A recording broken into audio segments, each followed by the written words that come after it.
से बोलिए सरस्वती मैया की। Hello hello check hello. हाँ, श्री श्री 108 श्री नवयुवक सरस्वती पूजा समिति आप तमाम ग्रामवासियों को हार्दिक अभिनंदन करती है और करती रहेगी। तो उठाइए दोनों हाथ और प्रेम से बोलिए सरस्वती माता की जय। खुशी के समय सब मिल के भाई, ये खुशी के समय सब मिल के भाई, माँ शारदा के मूर्ति फूल से सजा। जी हाँ, हमारे जितने भी नवयुवक कमेटी गण हैं सबों से आग्रह कि पंडाल में आए और मंडप को सजाएं और डीजे वाला बाबू जरा डीजे बजाए। हाँ डीजे बजा रे है, डीजे बजा, डीजे बजा, डीजे बजा, डीजे बजा रे है, डीजे बजा, डीजे बजा, डीजे बजा। ये खुशी के समय सब मिल के भाई, माँ शारदा के मूर्ति फूल से सजा।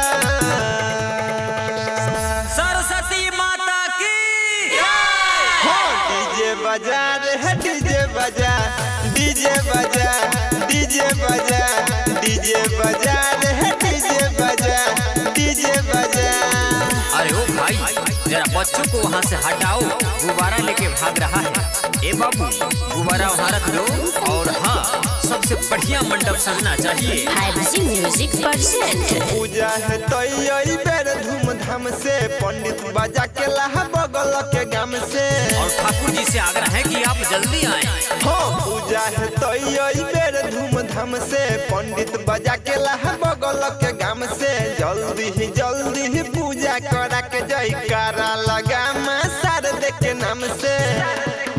कोनो करे नहीं झमेल डाल इंजन में तेल, कोनो करे नहीं झमेल डाल इंजन में तेल, डान सड़क टरोली पे जल्दी चढ़ा।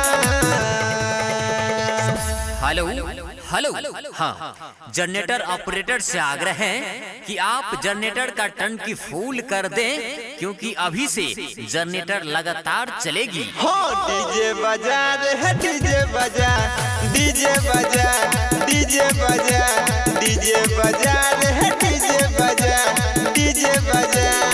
और हाँ, स्टोर रूम का चाबी जिनके पास है कृपया जल्द से जल्द स्टोर रूम के पास पहुँचे, क्योंकि प्रसाद वितरण होने वाली है।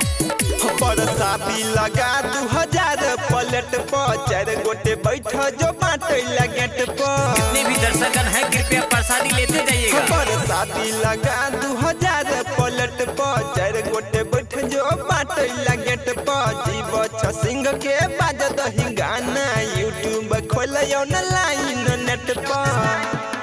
रबिया मित मुकेश सन टू कमलेश, रबिया मित मुकेश सन टू कमलेश, डीजे पर नचैसा ये ना नैला जा। अरे ओ उपेंद्र भैया, अब जीवो सिंह का गाना बजाओ यूट्यूब खोल के। हाँ डीजे बजा रे है, डीजे बजा, डीजे बजा, डीजे बजा,